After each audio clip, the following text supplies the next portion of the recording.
Bonjour à tous et bienvenue dans cette nouvelle émission qui est un petit peu particulière parce que je vous ai demandé, c'était hier, je vous ai dit mettez-moi des questions et je répondrai dans ma prochaine vidéo et c'est vraiment super parce que je vois que vous m'avez mis 92 commentaires, donc 92 c'est beaucoup, je ne sais pas, j'aurais probablement pas le temps de passer au travers de toutes vos questions.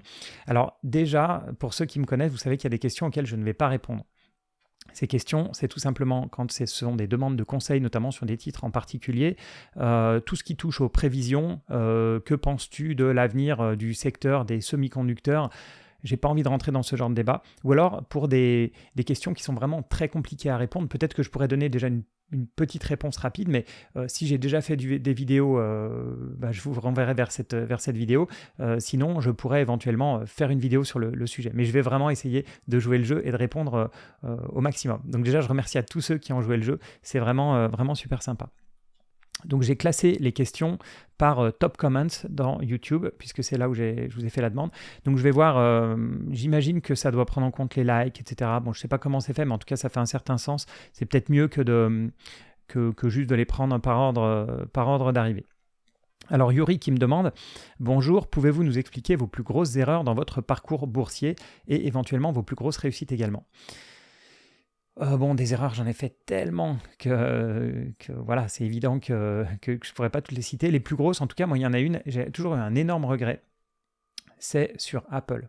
Alors, je parle pas d'Apple, l'entreprise qu'on connaît aujourd'hui, c'est-à-dire la plus grosse boîte du monde, etc., qui est détenue par beaucoup de portefeuilles, y compris moi, enfin plutôt au travers d'ETF ou autres, ou via des positions, via des holdings comme Berkshire Hathaway, mais donc tout le monde en a, en le sachant ou pas, en portefeuille. Je vous parle plutôt d'Apple, à l'époque, on va dire pré-iPhone, début des années 2000, et puis en fait tout au cours de la décennie 2000-2010. Pourquoi ? Parce que moi, j'étais pas un fan d'Apple au début. Vous savez, quand il y avait la guerre PC contre Apple, contre Mac, pardon. Donc moi, j'ai pas été un early adopter, comme on dit. C'est vrai que j'ai été à l'époque, c'était plutôt BlackBerry, j'étais PC, etc. Donc même à la sortie de l'iPhone, j'ai trouvé que c'était un très bel objet, mais j'ai pas été convaincu, et surtout le gros problème que j'ai eu, c'est ce fameux problème de ne pas vouloir acheter trop cher. Là, j'ai mis un graphique pour ceux qui ont la vidéo sur d'Apple, donc depuis à peu près les années 2000, et on voit qu'en 2003, par rapport au prix d'aujourd'hui, bien sûr, il y a eu des splits, etc., elle était à 0,4, 0,5, elle était à 1 en 2004, donc c'est pas le prix de l'action à l'époque, c'est avec les splits qu'il y a eu. Aujourd'hui, elle est à 143. Donc ça veut dire que, et c'est pour ça que c'est un énorme regret pour moi, ça veut dire qu'en 2005, par rapport à 2005-2006, ça a été multiplié par 100 fois, 120 fois, 140 fois, c'est énorme, c'est complètement fou. Et en fait, c'est typiquement le type de valeur dans lequel je me suis dit je vais acheter sur repli, etc. C'est une belle valeur, mais c'est trop cher. Et donc ça fait partie de ces valeurs qui ont pour moi été éternellement trop chères avant qu'elles se stabilisent, qu'elles deviennent une entreprise mature et donc qu'elles arrivent à des niveaux de valorisation qui soient qui ne prennent pas en compte autant de croissance en fait qu'avant. Donc elle est rentrée dans mes critères d'investissement. Et donc j'ai couru après, je l'ai acheté, j'ai gagné de l'argent, j'ai revendu et puis après elle a doublé, triplé et puis j'ai ressauté dans le train, j'ai acheté, puis j'ai en me poussant parce que je la trouvais trop chère, et puis j'ai revendu après beaucoup trop tôt, après des gains de 20-30%, et puis elle a redoublé, etc. Donc pour moi, c'était un cauchemar. Donc en fait, mes plus grosses erreurs, ça a été soit trouver que des valeurs étaient trop chères, des valeurs de qualité qui étaient trop chères, mais en fait, c'est des valeurs qui sont éternellement trop chères. Ça, c'est mon plus gros regret. Et ensuite, ça a été de garder de faire de garder des daubes, des boîtes pourries, de les garder beaucoup trop longtemps en portefeuille. Donc ça, c'est mes plus grosses erreurs. Après, plus gros succès, il y a des belles boîtes sur lesquelles je surfe depuis des années. Voilà, c'est des entreprises qui sont connues, c'est Microsoft, c'est Alphabet, c'est United Health, etc. Donc ça va être mes plus belles réussites. Alors, salut Xavier, quelle est ta routine au quotidien ? C'est Benjamin qui me pose la question. Quels outils, sites consultes-tu pour rester informé de l'actualité financière ? Et je vois qu'il y a déjà une réponse. Il consulte le site Zone Bourse, bien sûr. Alors oui, effectivement, j'aime beaucoup le site Zone Bourse. pour l'actualité, parce que je lis notamment ce qu'Anthony Bondin écrit tous les matins, je lis les articles, etc. Et puis bon, j'aime beaucoup l'ergonomie du site, notamment pour faire des recherches sur des valeurs. Après, ma routine vraiment au quotidien pour l'actualité, alors déjà, ça peut vous surprendre, mais je passe pas tant de temps que ça à m'informer sur l'actualité financière. Alors je vais lire des journaux comme Les Échos, de temps en temps je vais aller voir le Wall Street Journal ou le Financial Times, mais je ne suis pas à la recherche de trop d'informations. Je prends le minimum, j'ai pas de problème à être en retard parfois sur l'information. Je me méfie énormément de ce côté de vouloir être surinformé, de tout savoir sur tout. En général, il faut savoir que les journalistes, ce qu'ils veulent, c'est juste mettre des titres, faire cliquer, etc. Donc il y a beaucoup de bruit en fait là-dedans. Il y a beaucoup de nouvelles qui ne sont pas forcément importantes. Et quand on suit au jour le jour, je pense que c'est un peu dangereux. Après, si je vais dans mes favoris, donc sur Internet, on voit Les Échos, le Financial Times, Wall Street Journal, le New York Times. Après, il y a énormément de blogs.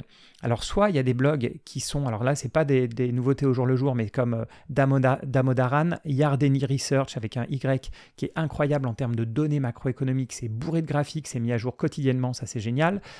Clement on Investing, ça c'est une newsletter quotidienne qui est vraiment super si vous aimez les recherches en économie. Après, j'aime beaucoup les publications de JP Morgan, de Morgan Stanley, de Crédit Suisse, etc. Et puis, énormément de blogs. Beaucoup de blogs américains, comme, qu'est-ce qu'il y a, Of Dollars and Data, comme... vraiment, il y a plein de choses. Alors, la plupart de ces sites, c'est pas pour m'informer, en fait, au quotidien. C'est plutôt aussi pour avoir des idées pour les vidéos.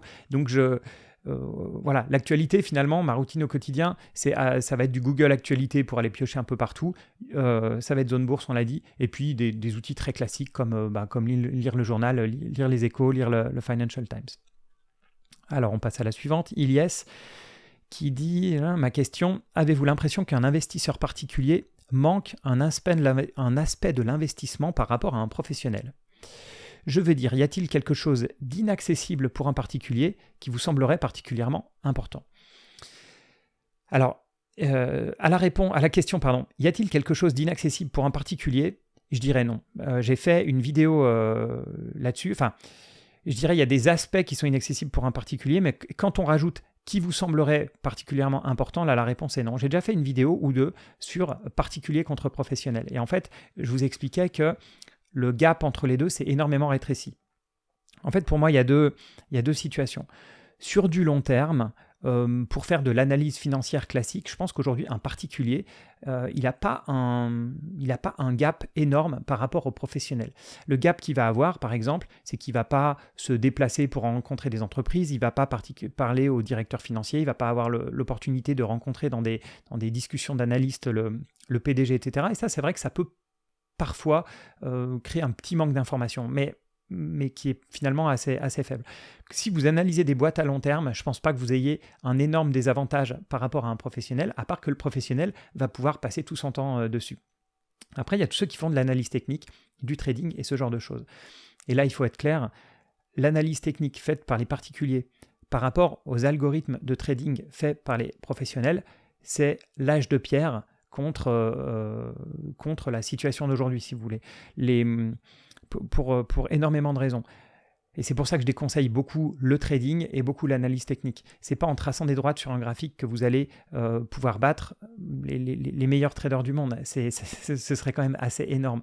Ce qu'il faut se rendre compte, c'est que les traders professionnels, ils ont des données que vous n'avez pas. J'en parle parfois, ils ont des images satellites qui montrent les différents stocks de métaux, d'essence, de pétrole, etc. Ils ont des données en temps réel de carte bleue pour la consommation dans les magasins. C'est vraiment un autre monde. En fait, il y a les images satellites des parkings de Carrefour ou bien de Walmart pour savoir à quel point ils sont pleins, etc. On est dans un autre monde. Donc les données sont différentes. La manière d'analyser ces données aussi sont très différentes. Et ensuite, en termes de trading sur le marché, vous n'avez pas la même vitesse, vous n'avez pas accès. Enfin bon, c'est vraiment deux mondes différents. Mais pour moi, c'est un monde. On parle du long terme et du court terme. Donc n'allez pas chercher de la performance sur du court terme essayer de battre les professionnels sur du court terme. Pour moi, c'est quelque chose d'impossible, mais vous pouvez aller les chercher sur du long terme. Et je pense que vous pouvez battre beaucoup d'investisseurs professionnels en tant que particulier si vous avez une bonne discipline, une bonne psychologie et que vous avez une bonne approche des marchés. Donc, il ne faut pas se décourager.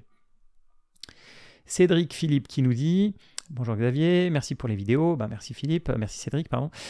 Pourrais-tu nous montrer ta façon de procéder pour sélectionner une action pour construire un portefeuille de long terme ? Quels ratios trouves-tu les plus pertinents et comment vérifier la qualité du management ? Bon, ça, c'est une énorme question. Ça fait partie de ces questions qui me faisaient un peu peur. C'est-à-dire qu'il me faudrait 1 heure minimum pour traiter le sujet, mais je vais essayer de faire court. Alors, ce qui est sûr, c'est qu'il y a des données sur une entreprise qui, pour moi, sont capitales et que je vais toujours regarder. Donc déjà, c'est sur quel marché elle se situe. Est-ce qu'elle est sur un marché qui est au sein d'un méga trend, d'une méga tendance, ou est-ce qu'elle va être plutôt à l'inverse de cette méga tendance ? Si je dois prendre dans l'énergie, suivant si vous faites des panneaux solaires ou suivant si vous faites du pétrole, vous allez être plutôt à contre-tendance dans le cas du pétrole, ou vous allez surfer sur une tendance dans le cas des panneaux solaires. Ce qui ne veut pas dire qu'il y en a un qui est bien et pas bien, c'est juste à quel point vous faites face à ce type de tendance. Si je prends par exemple dans des sociétés immobilières qui font des bureaux, vous allez à l'encontre d'une méga tendance qui est le télétravail. À nouveau, c'est pas pour autant qu'il ne faut pas louer des bureaux ou faire des foncières qui louent des bureaux, il faut juste le savoir. Ça, c'est le premier point, donc sur le marché, le secteur. Ensuite, il y a l'aspect avantage compétitif, les concurrents, etc. C'est vraiment des choses très importantes. Ensuite, je regarde bien sûr la croissance de l'entreprise. Est-ce qu'elle est en forte croissance, moyenne, faible, ou est-ce qu'elle est en décroissance ? À nouveau, on peut acheter, on n'est pas obligé de toujours acheter des entreprises en super croissance, on peut acheter des entreprises stables et ça pose aucun problème. Je regarde toujours les marges. Pour moi, c'est très important d'avoir une entreprise qui a quand même des marges importantes parce qu'une entreprise qui va avoir des marges de 2, 3, 4%, ça veut dire qu'il suffit d'un tout petit déclin du chiffre d'affaires ou une toute petite hausse des coûts pour que l'entreprise se mette à ne plus être profitable. Donc ça, je fais très attention. Après, le return on equity, ça c'est l'un de mes critères vraiment principaux. Je veux vraiment que l'entreprise, elle travaille pour ses actionnaires et qu'elle fasse en sorte de donner de la rentabilité au capital qui a été investi par les actionnaires. Je fais très attention à la situation financière aussi. Je regarde toujours la valorisation de l'entreprise, la valorisation avec ses résultats et aussi avec son cash flow. Mais là où il faut se méfier quand on parle de ratio, etc., c'est qu'en fait, c'est un tout. C'est-à-dire qu'on ne peut pas acheter une action uniquement parce qu'elle est faiblement valorisée par rapport à une autre qui sera un peu plus chère si on n'a pas regardé la croissance, si on n'a pas regardé les marges, comment évoluent ces marges, si on n'a pas regardé la situation financière. Si vous avez une société qui est au bord du gouffre financièrement, c'est évident qu'elle va être peu chère. Donc, c'est toujours un ensemble. Après, comment vérifier la qualité du management ? Ça aussi, c'est une grosse question. Déjà, pour reparler des bases, si c'est le fondateur qui est le commande ou si c'est la famille du fondateur, ils ont une implication dans la société qui n'a rien à voir avec un salarié qui va se pointer dans une boîte qui est présente depuis 50 ans, il va faire 5 ans son job et puis après il va partir. Donc ça c'est le côté skin in the game, à quel point ils sont impliqués financièrement mais aussi émotionnellement dans l'entreprise. Comment ils sont payés, par exemple, ça aussi c'est très important. Quand on voit qu'il y a des patrons qui empochent 10 millions d'euros alors que la société perd de l'argent, ça c'est des choses, des entreprises dans lesquelles j'évite d'être au maximum. Après, il faut voir comment le management gère la croissance, comment il gère sa stratégie, comment il alloue ses capitaux. C'est extrêmement compliqué de répondre comme ça, ne serait-ce que Mark Zuckerberg. Il y a des moments où j'ai trouvé qu'il avait une bonne stratégie. Après, quand il a commencé à se lancer dans le métaverse à coup de milliards, il m'a fait un peu peur. Maintenant, je vois qu'il revient en inverse. Il revient un peu sur le côté métaverse pour se lancer dans d'autres choses. Bon, on peut trouver un management bien et puis après être déçu par ce même type de management, il faut surveiller de près. Des managements comme celui de Netflix, par exemple. Netflix, c'est une boîte qui a toujours su évoluer. Elle faisait de la location de DVD, ils ont été pionniers dans le streaming, ils se sont fait rattraper par Disney, Amazon, mais je sais que c'est une entreprise qui ne va pas s'endormir sur ses lauriers. Là, ils se lancent dans la pub avec Microsoft. Ça, c'est une entreprise qui va être agile, qui va être flexible. Ça, c'est quelque chose qui me plaît typiquement dans un management. Mais il faut probablement que je fasse une vidéo sur la qualité du management. C'est un gros sujet. Ensuite, il y a Richie Bob. Richie Bob qui me dit « Salut Xavier, merci pour tes vidéos. Quel métier ou activité aurais-tu aimé faire si tu n'étais pas rentré dans ton domaine actuel ?» Ouais, c'est une bonne question. Alors quand j'étais jeune, je voulais faire l'école militaire de Saint-Cyr, je voulais être officier dans l'armée, voilà, on est jeune, on veut faire plein de trucs. Ce qui me plaisait aussi, c'était le dépassement de soi, c'était voilà, le côté camaraderie et tout ça. Et vu qu'après, bien qu'étant dans la finance, j'ai fait des ultra trails, j'ai fait du triathlon jusqu'à distance Ironman, etc. Je me dis, bah voilà, c'est un peu ça que je cherchais, puis je suis allé le chercher à côté. Mais c'est vrai que c'est une question que je me suis pas trop posée. J'aime quand même bien les défis intellectuels, donc je pense qu'il m'aurait fallu quand même une activité voilà, qui fait travailler le cerveau. Ensuite, c'est Thomas qui nous dit « Bonjour Xavier, je serais très curieux d'en savoir plus sur les systèmes multilatéraux de négociation, les internalisateurs synthétiques et les systèmes de négociation organisés. » Alors, je pense que ce sont des francisations de tout ce qui tourne autour des dark pools, c'est-à-dire des marchés internes notamment. Et il veut savoir, cela permettra certainement de mieux comprendre comment certains courtiers font pour avoir des frais beaucoup plus faibles et les risques que cela peut induire par rapport à un marché réglementé classique. Alors là, c'est une grosse question. J'ai déjà fait une vidéo sur les dark pools que vous pouvez retrouver en tapant Zone Bourse Dark Pools. J'ai aussi parlé un peu de la manière dont Robinhood gagnait de l'argent. Je ne vais pas répondre je vais répondre très rapidement à la question. On a effectivement les marchés réglementés classiques. Les marchés réglementés classiques, c'est tout simple. Vous envoyez un ordre de bourse, il arrive dans un carnet d'ordre avec les acheteurs et les vendeurs. Tout ça est très transparent. On voit les acheteurs d'un côté, les vendeurs de l'autre. Quand ils arrivent à se mettre d'accord sur un prix, une quantité, il y a un trade qui est effectué. Et c'est ouvert à tout le monde. N'importe qui a un compte ouvert et qui a accès à un certain marché peut traiter sur ces marchés. Et puis, il y a les dark pools. Les dark pools, c'est uniquement un nombre limité d'acteurs qui se sont mis d'accord pour internaliser les trades, c'est-à-dire, alors c'est des marchés souvent beaucoup moins liquides, puisqu'ils ne sont pas accessibles à tout le monde, mais avec des montants beaucoup plus gros, c'est beaucoup moins transparent, et ça va être par exemple Goldman Sachs qui se met dans un pool avec BNP, UBS, etc. Et ils vont d'abord s'envoyer les ordres entre eux avant d'aller sur le marché. Ça permet de traiter des tailles plus grosses de manière un peu plus discrète. Ça permet souvent aussi d'éviter les traders à haute fréquence. Donc voilà, après sur la partie des brokers à taux zéro, il faudrait que j'en parle directement parce que en fait, en gros, ils vont revendre vos trades à souvent des hedge funds, à des citadelles, etc. Enfin, c'est pas des hedge funds, mais à des market makers. Bon, bref, tout ça est un peu compliqué, mais ça montre bien qu'il y a toute une part, un manque de transparence, moi je trouve, notamment chez ces brokers à taux zéro. Et c'est vrai que les frais sont souvent pas là où on les attend. Ils vont être sur les taux de change, ils vont être sur des spreads entre le prix que vous voyez et ce qui se traite réellement sur le marché. Mais si vous êtes intéressé par ça, allez voir ma vidéo sur les dark pools où je donne un peu plus de précision. Alors, Maxou Minou, joli pseudo, qui nous dit « Merci pour tes vidéos de grande qualité que tu nous proposes régulièrement, merci beaucoup. Selon toi, quelles seraient là ou les actions à conserver sur les 30 prochaines années ? Je fais ici référence à la résilience de la société, sa capacité à continuer à générer de la valeur dans le temps, MOAT, cycle de vie, business model, enjeux macroéconomiques. Merci. » Bon, ça ressemble beaucoup à du conseil, mais vu que c'est sur les 30 prochaines années, 20-30 prochaines années, là c'est clair qu'il faut éliminer tout risque sectoriel. Sur des secteurs comme l'énergie, c'est extrêmement compliqué. On ne sait pas encore qui sont les futurs gagnants. Il y a des secteurs qui sont aussi en danger, comme les secteurs de la distribution, etc. On ne sait pas encore où on sera dans 20-30 prochaines années. Je crois que si je devais vraiment ne plus toucher à 2-3 valeurs pendant 20-30 ans, je prendrais des monstres type Microsoft ou Alphabet. Je pense qu'Alphabet, typiquement, donc la maison mère de Google, en termes de moat, etc., je pense qu'ils ont encore un bel avenir. Après 20-30 ans, c'est vraiment très long. Franchement, j'aurais tendance plutôt à mettre, je sais pas, allez, on va dire Microsoft et Alphabet. Mais 20-30 ans, c'est chaud, hein, parce qu'il y a le monde se transforme tellement sur des durées pareilles.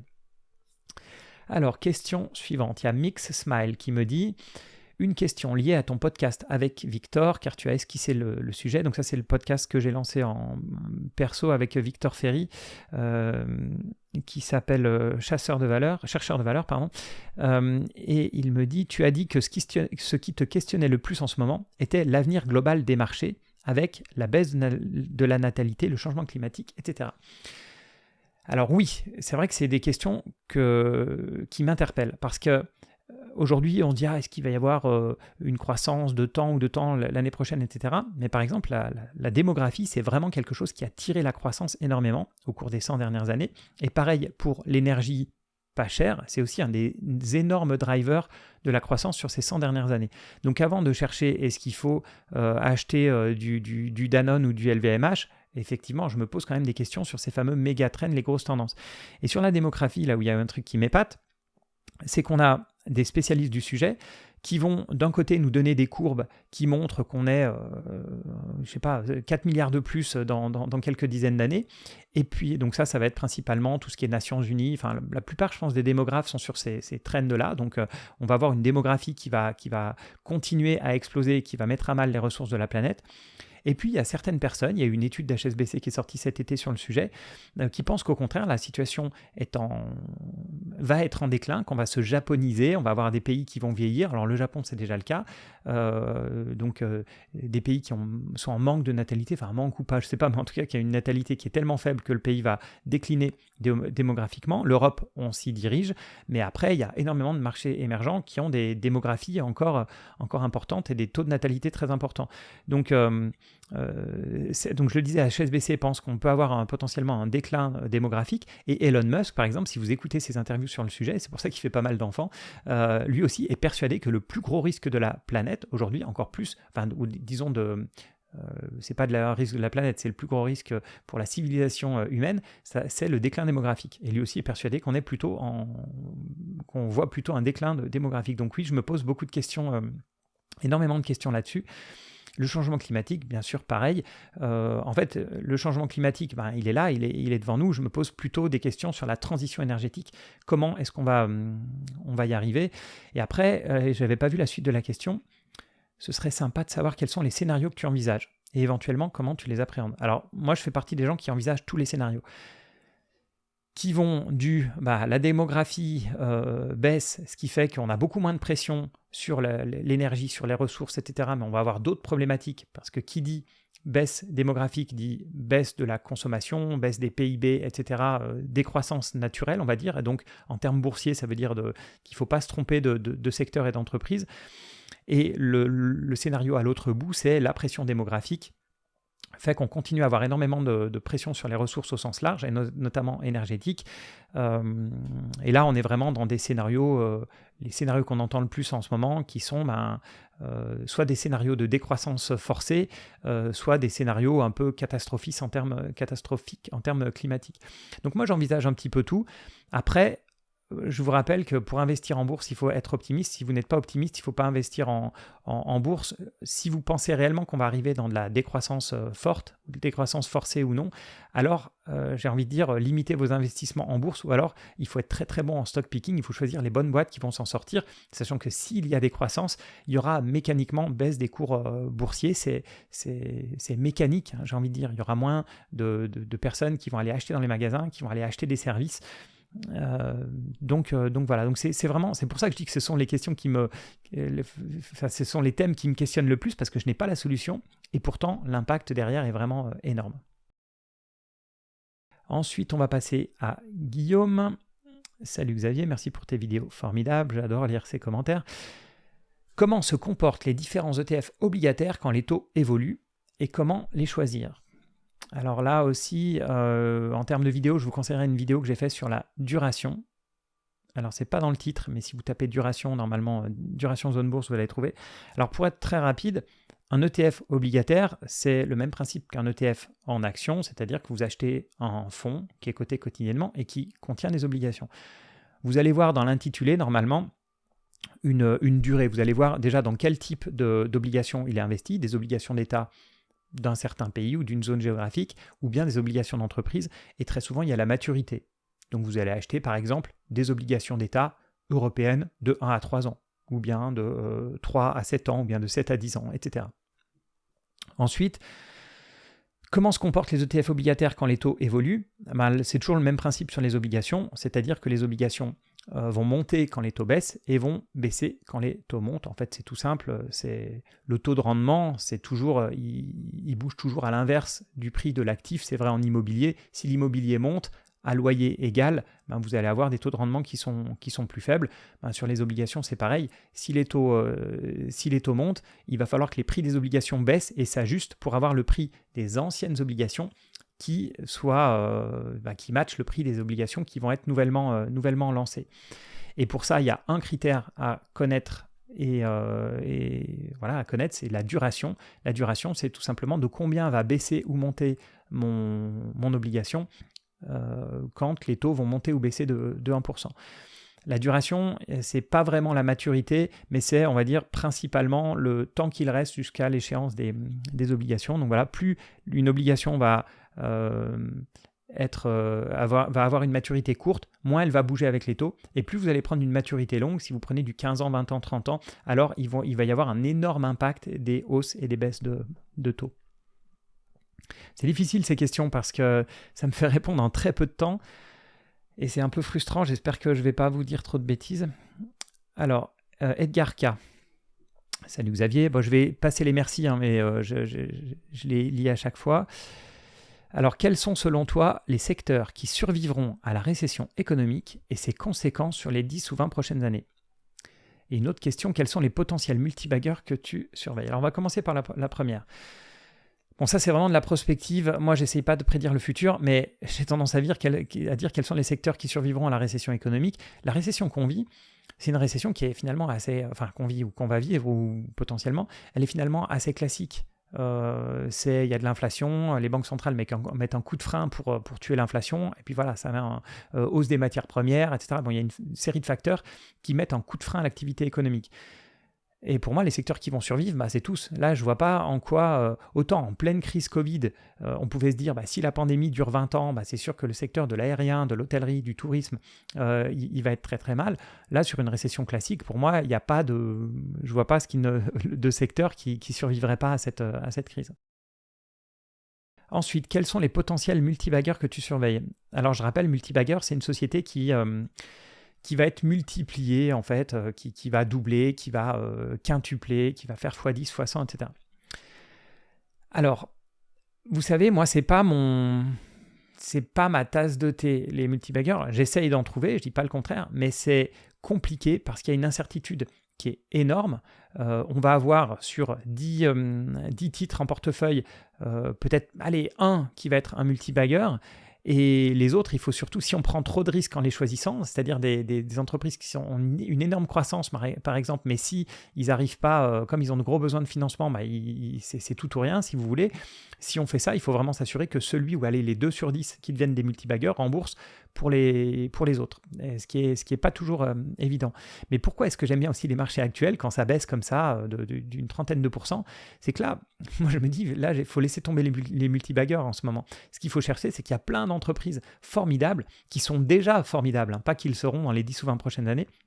Plein de super boîtes qui sont pas chères. Donc aujourd'hui, je suis plutôt à chercher ce type de boîtes. Regardez vraiment des boîtes de qualité que je trouvais peut-être un peu chères dans le passé et que j'ai envie d'acheter aujourd'hui. Donc voilà, multibagger, non, je vais pas en donner. Déjà, ce serait du conseil, mais en plus, en tout cas, ça s'y apparenterait. Mais en plus, en ce moment, cherchez plutôt des boîtes qui sont devenues abordables et qui ne l'étaient pas auparavant.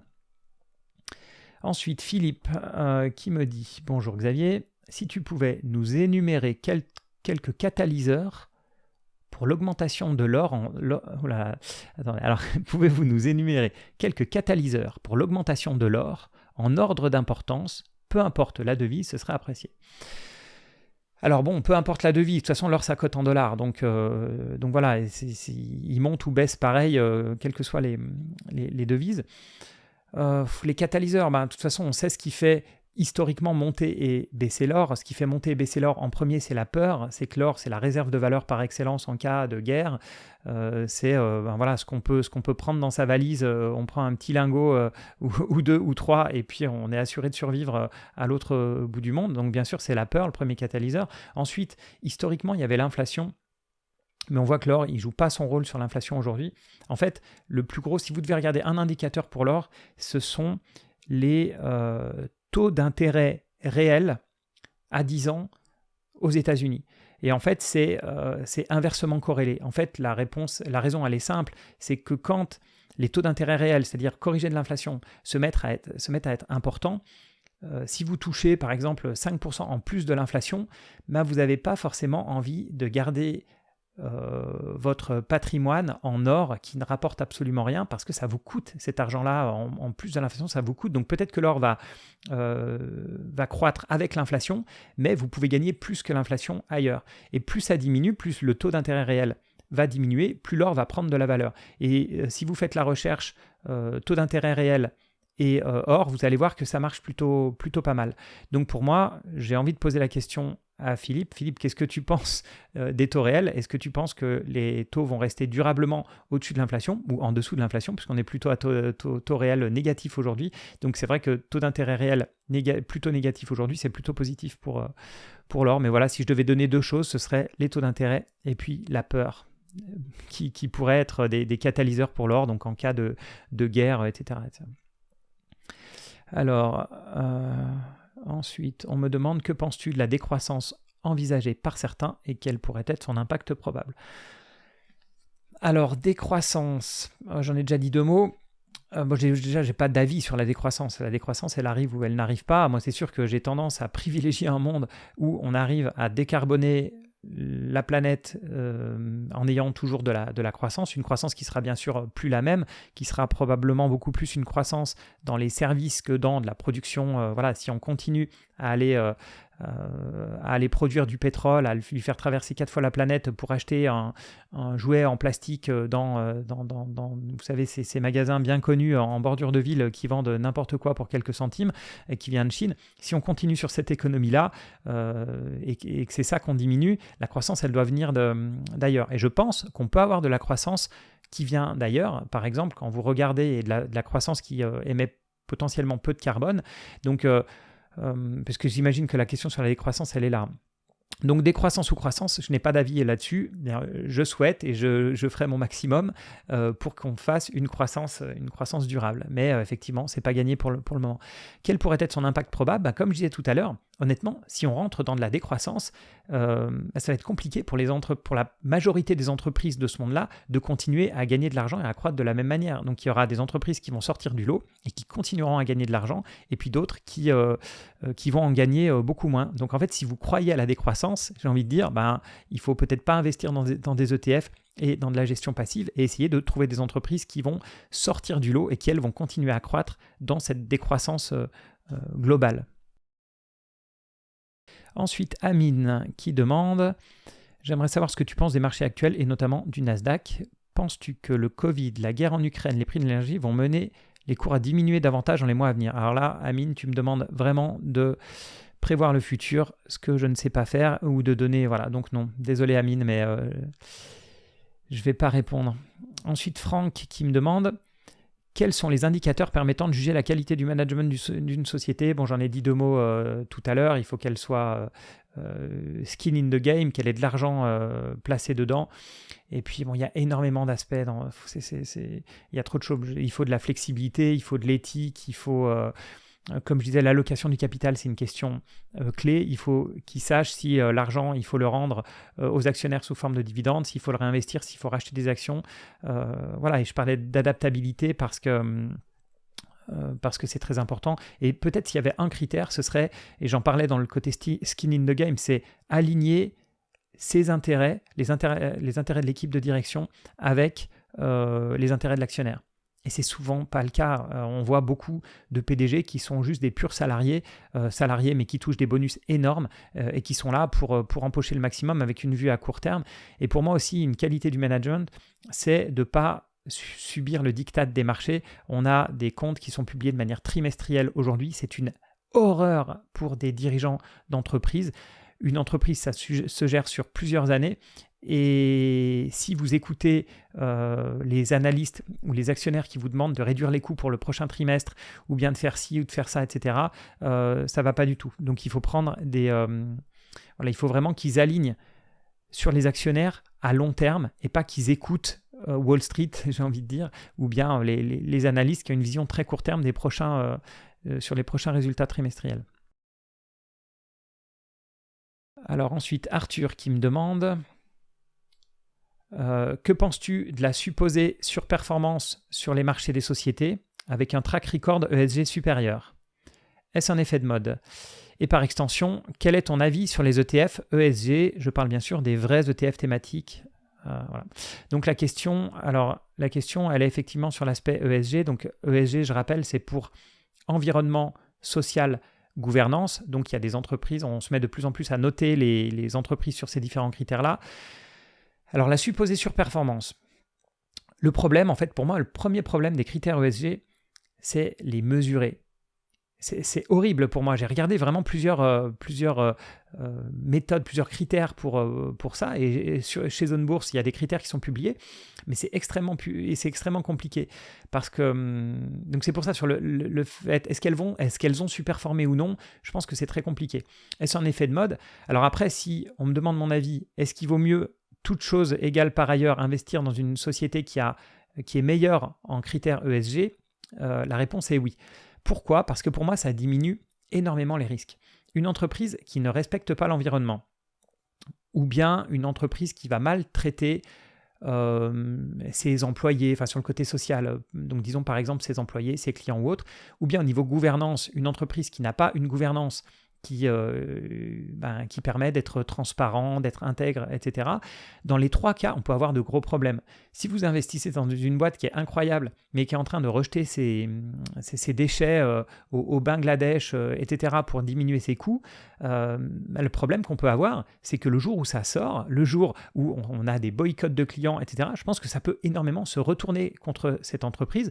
Donc il y a bien sûr le côté éthique de nous, en tant qu'actionnaires, on ne peut pas investir dans ce type de boîte, mais il y a aussi le côté comme je le disais, risque donc de réputation qui est énorme. Et pareil dans le cas du social, quand on voit certaines entreprises où des gens, rien qu'en mettant une caméra dans des entrepôts, etc., font sortir des scandales, une entreprise, elle devrait pouvoir faire témoigner ses salariés, mettre des caméras partout sans que ça choque les gens. Si on commence, au moindre email qui sort d'une boîte, ça commence à choquer les gens, là on commence à avoir un vrai problème. Et moi j'évite au maximum ces entreprises-là. Et même chose pour la gouvernance. Donc en fait, sur ces trois thèmes, on peut avoir une bombe qui pète à tout instant. La bombe, comme je le disais, ça peut être réputationnel, mais ça peut être tout simplement des amendes. Parce qu'une boîte qui a une faible éthique, qui ne respecte pas soit l'environnement, soit le côté social, elle peut être amenée à des grosses amendes, à des boycotts, etc. Donc, est-ce que dans le passé, ça a marché ou pas? Je ne sais pas, mais pour moi, oui, c'est un critère. C'est quand même un critère. Après, l'ESG, je ne l'utilise pas en regardant les critères qui sont calculés. Pour moi, ça mérite au moins une vidéo là-dessus. Mais pour moi, c'est extrêmement compliqué. Aujourd'hui, on n'a pas de solution. Et ce n'est pas juste de mettre un taux de CO2 pour l'environnement. C'est beaucoup, beaucoup plus compliqué que ça. Ensuite, Alex qui me demande « Salut Xavier, tu mets souvent en avant le fait d'investir dans des sociétés de qualité. Shortes-tu des sociétés qui pour toi n'ont aucun avenir? Plus largement, que penses-tu de la stratégie long short ?»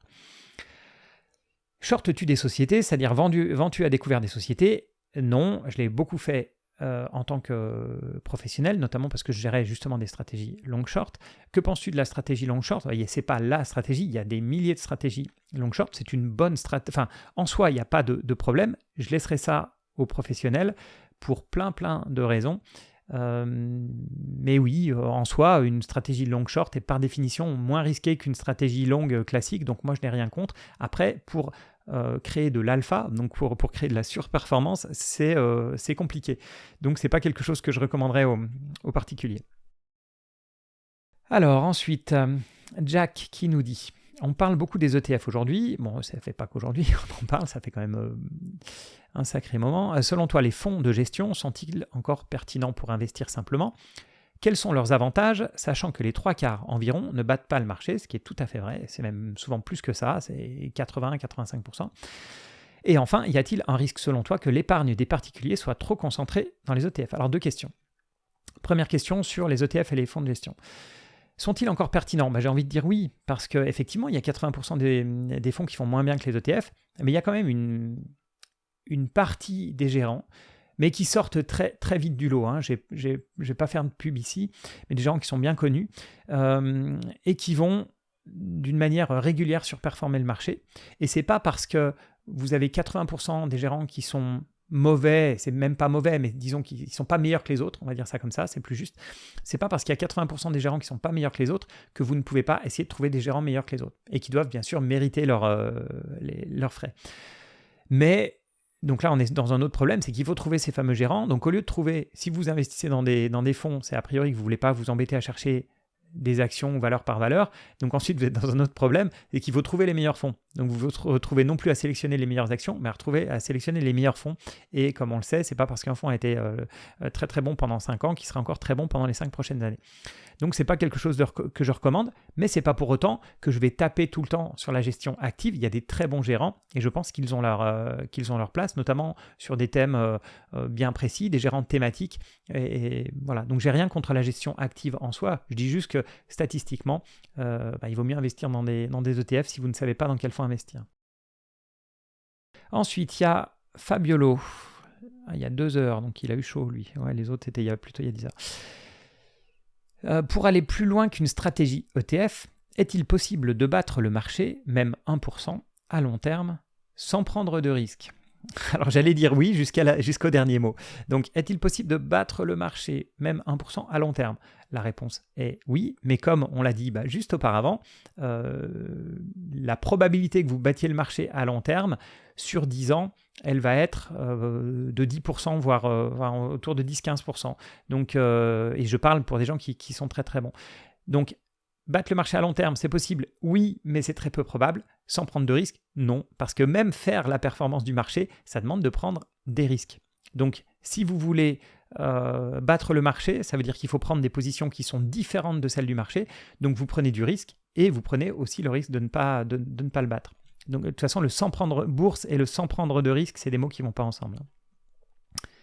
Ensuite, Alex qui me dit « Xavier, ton expérience de trader, donc risque-performance, bénéfice-risque, etc., t'a-t-il été bénéfique dans la mise en œuvre de tes missions de manager ?» Et c'est une bonne question, mais pas du tout. En fait, pas du tout. Donc, j'ai été trader pendant un peu moins de 10 ans. Et trader, c'est un métier très, très spécial. On est avec ses collègues, certaines fois des collègues amis, d'autres fois des collègues requins qui n'ont qu'une idée, c'est de nous bouffer. Et puis on est devant nos écrans et puis c'est tout. Je ne vais pas dire qu'on est autiste, mais pas loin. Et en fait, quand j'ai basculé de ce monde-là, donc où j'ai terminé à Londres, c'est pas très bien terminé, et où j'ai attaqué à Genève en banque privée des missions de plus de manager. Au départ, j'ai géré une équipe et puis après beaucoup plus. Ça a été très compliqué. En fait, je suis reparti de zéro. Donc pas en termes de parce que c'était quand même dans la banque privée, dans la finance, donc en termes de produits, etc., j'étais bien au-dessus de la moyenne, mais en termes de manager, j'ai dû tout réapprendre, j'ai énormément appris, et ça aurait été très très dommage que je passe pas par cette case-là. J'ai beaucoup appris, donc non, franchement, je sais pas, à part la partie produit, marché, etc., non, le reste, la partie humaine, c'était un gros gap, un gros voilà. Ensuite, Emmanuel qui me demande « Bonjour Xavier, comment penses-tu qu'un investisseur devrait manager le risque de son portefeuille ? Si sa stratégie est une stratégie long terme, donc DCA stock picking, pour se rapprocher… » Alors, je vais relire. « Comment penses-tu qu'un investisseur devrait manager le risque de son portefeuille si sa stratégie est une stratégie long terme, DCA stock picking, pour se rapprocher des pros de l'investissement ?» Alors bon, la partie pour se rapprocher de l'investissement, elle est un peu trompeuse. Alors si on part vraiment sur les risques, déjà, Emmanuel, il me parle de 2 stratégies long terme, donc DCA, c'est-à-dire j'investis un petit peu tous les mois, notamment dans des ETF, ou bien stock picking, c'est-à-dire je choisis moi-même les titres. L'approche est complètement différente en termes de risque.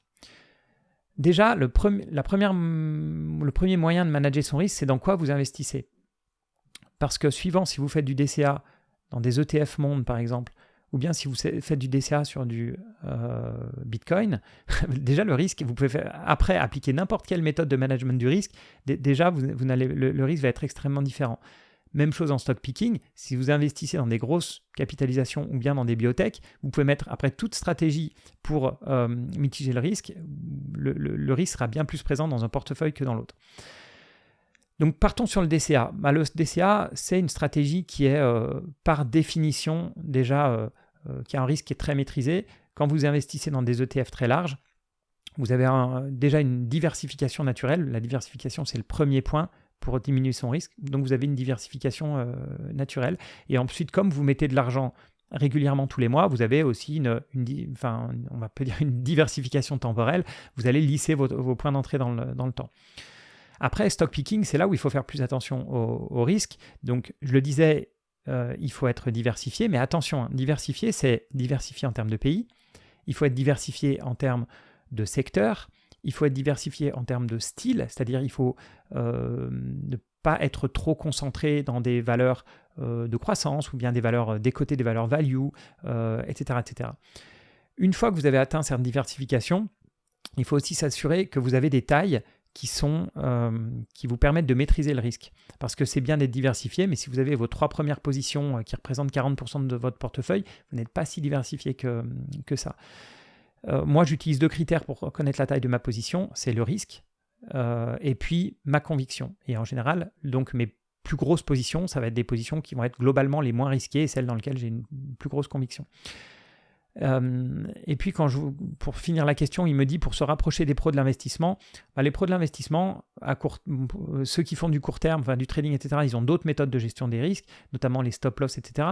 Mais sur le long terme, les gérants, ils ont le même type d'approche. Après, eux, ils ont un avantage en termes de gestion du risque que les particuliers souvent n'ont pas, c'est que eux, donc ils ont énormément analysé une boîte, un gérant de fonds standard, il sait exactement pourquoi il est rentré dans cette boîte, ce qu'il faut surveiller, et donc lui, comme il va écouter toutes les annonces de résultats, il va rencontrer potentiellement, il va participer à des réunions d'analystes, etc. Au moment où sa thèse va plus être valide, il va être au courant plus rapidement qu'un particulier. Alors là, est-ce que c'est bon ou non, je ne sais pas. Ils sont peut-être justement tellement informés qu'ils vont avoir tendance à ne pas tenir les positions très longtemps.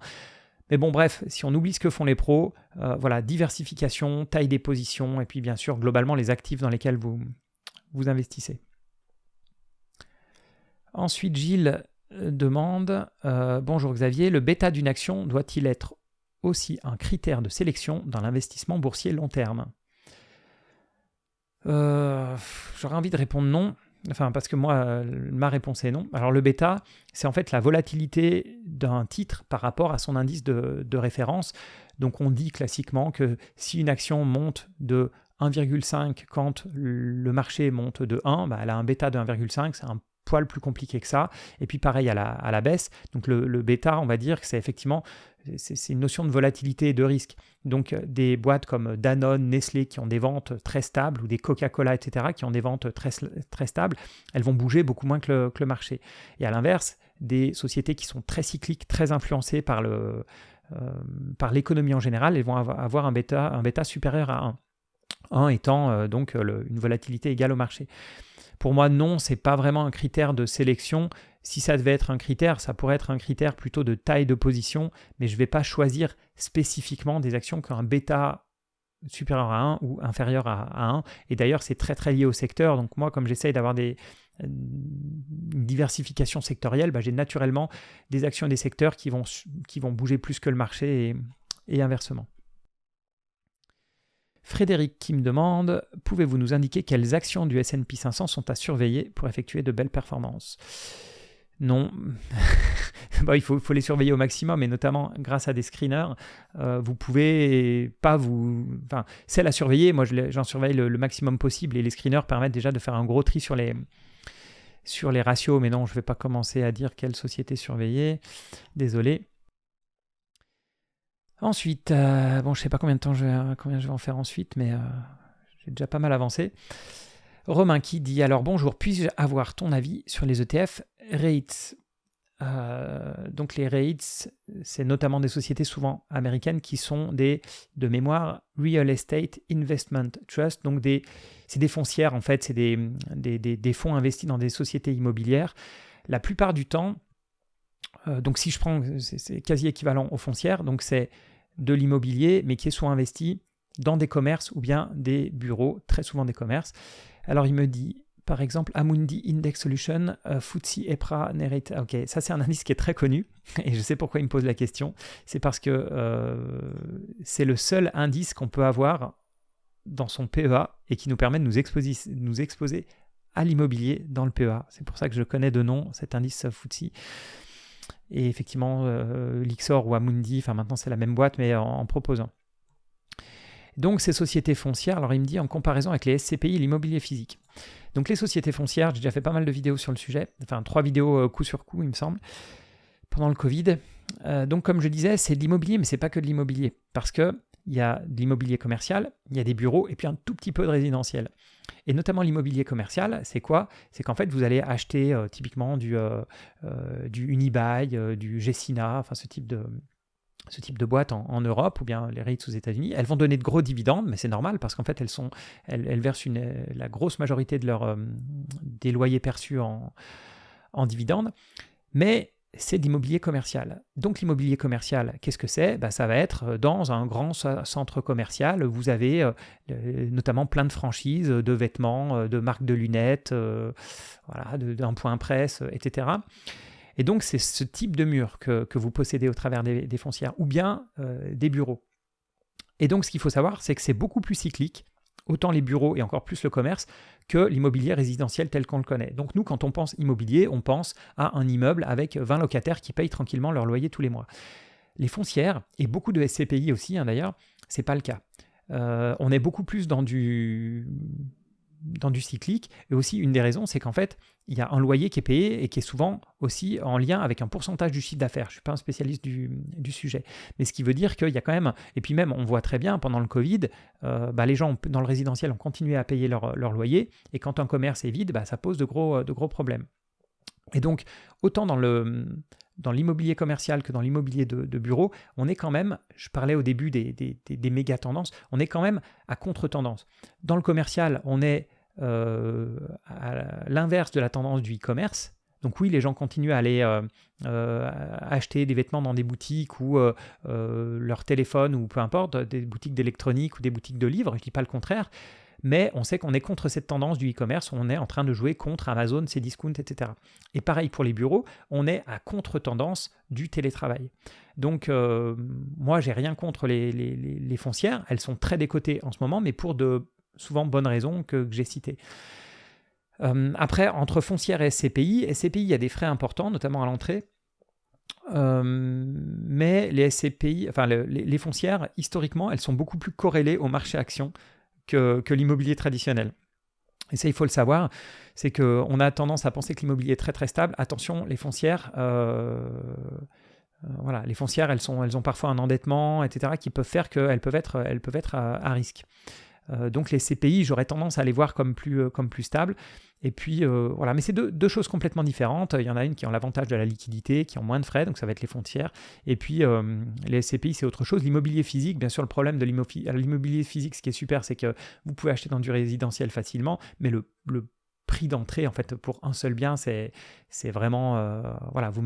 vous êtes obligé de mettre une grosse partie de votre patrimoine pour commencer à avoir un investissement locatif. Donc c'est vraiment quelque chose de spécial.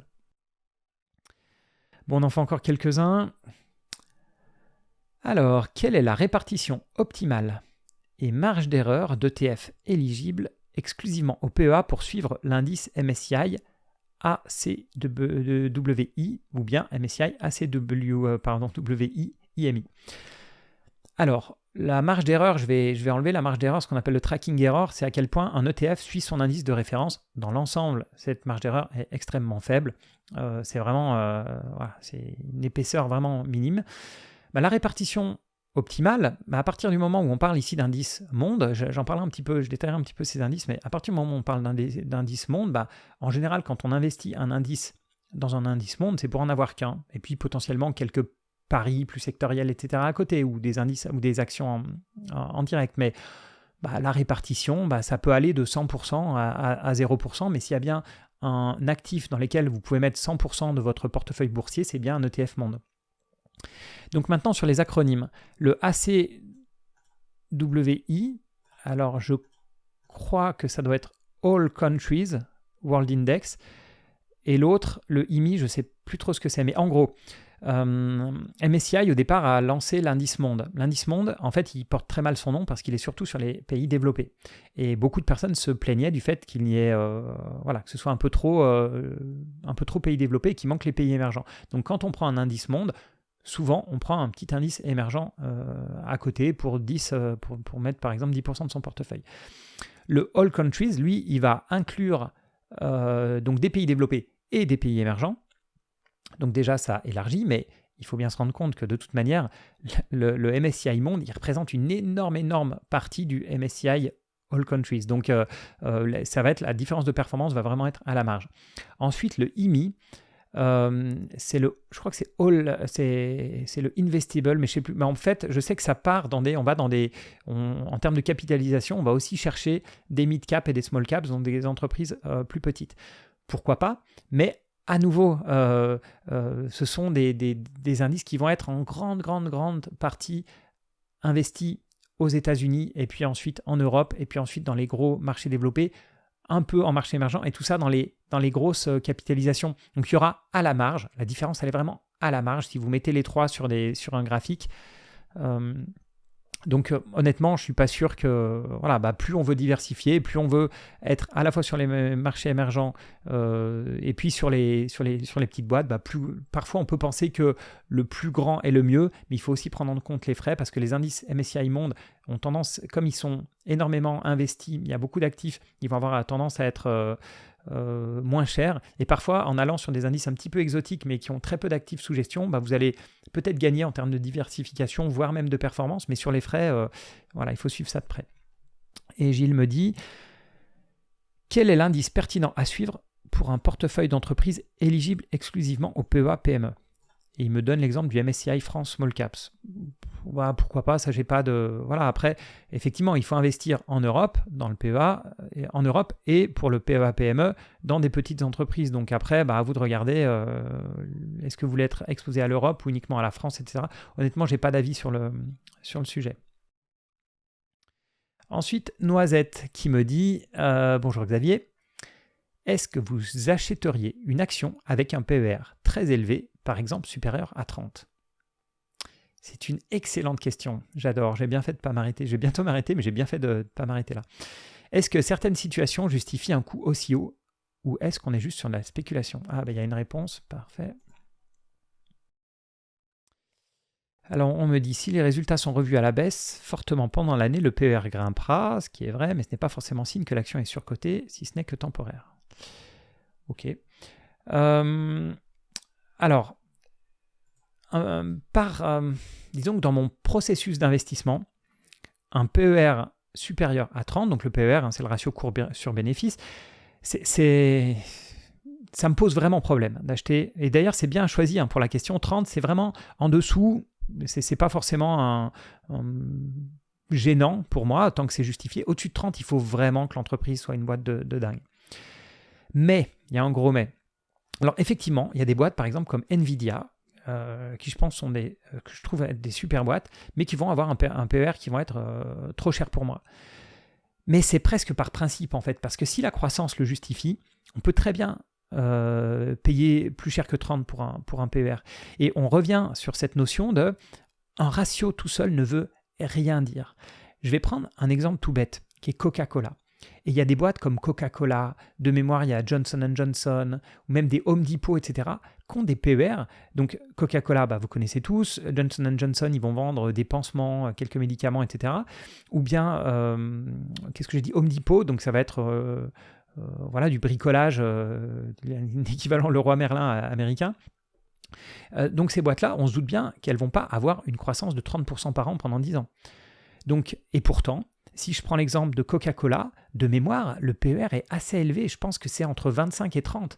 Donc, qu'est-ce qui est le plus fou?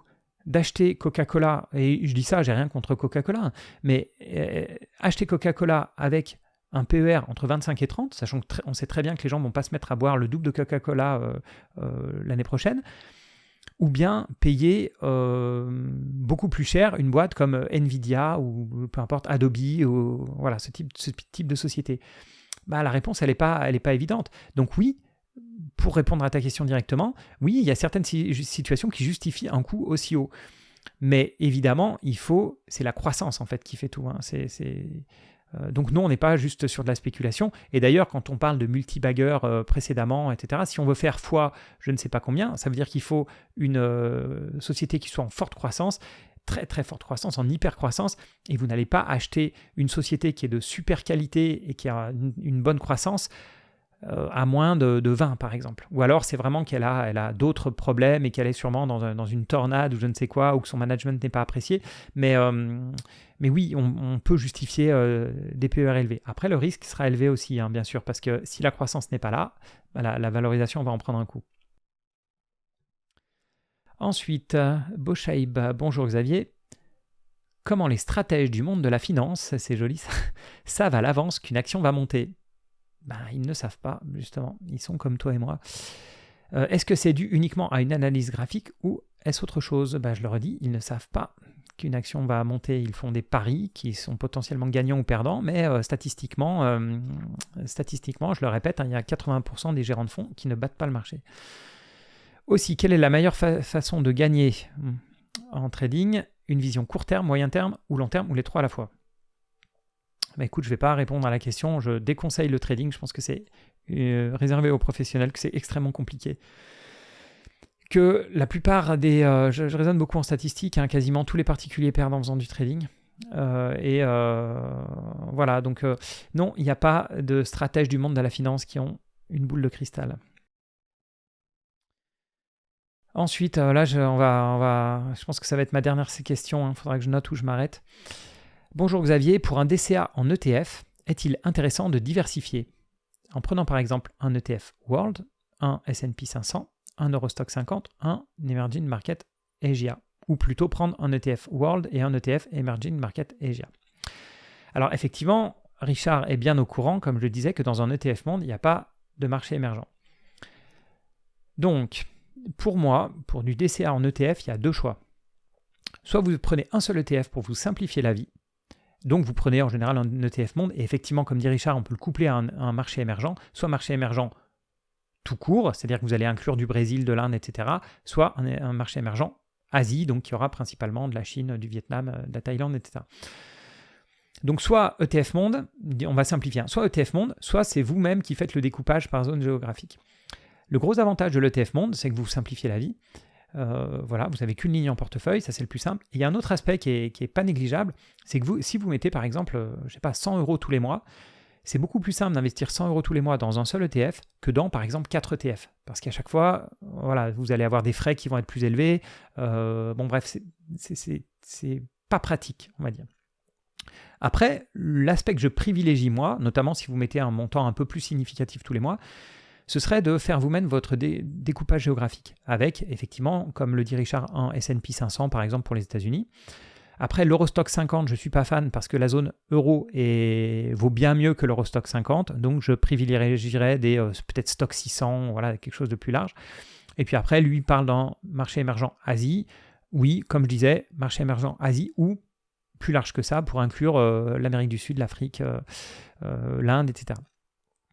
L'avantage de ça, c'est que vous pouvez, déjà vous allez payer moins de frais parce que l'ETF Monde, je ne sais plus à combien ils sont, mais je pense qu'on doit bien être entre 0,30 et 0,40 de frais de gestion, alors que les ETF S&P 500, des stocks 600, vous pouvez tomber vraiment très bas. Notamment sur les S&P 500, vous pouvez vraiment tomber avec des frais très bas. Donc ça va vous coûter moins cher. Et l'autre avantage, c'est que vous pouvez choisir vous-même votre allocation et faire ce qu'on appelle de l'allocation tactique, c'est-à-dire que vous voulez, disons, globalement être à 60% US, 30% Europe, 10% marché émergent, mais à un moment où vous trouvez l'Europe pas chère, vous allez acheter pendant quelques mois dans votre DCA plutôt un ETF européen, et puis vous allez peut-être passer à 35-40% d'Europe. Voilà, ça vous permet de jouer un petit peu comme ça sur votre allocation. Donc moi, je trouve que les deux choix sont bien. Mince, je n'avais pas vu qu'il y avait des réponses. Les deux choix sont bien. Donc soit monde d'un côté.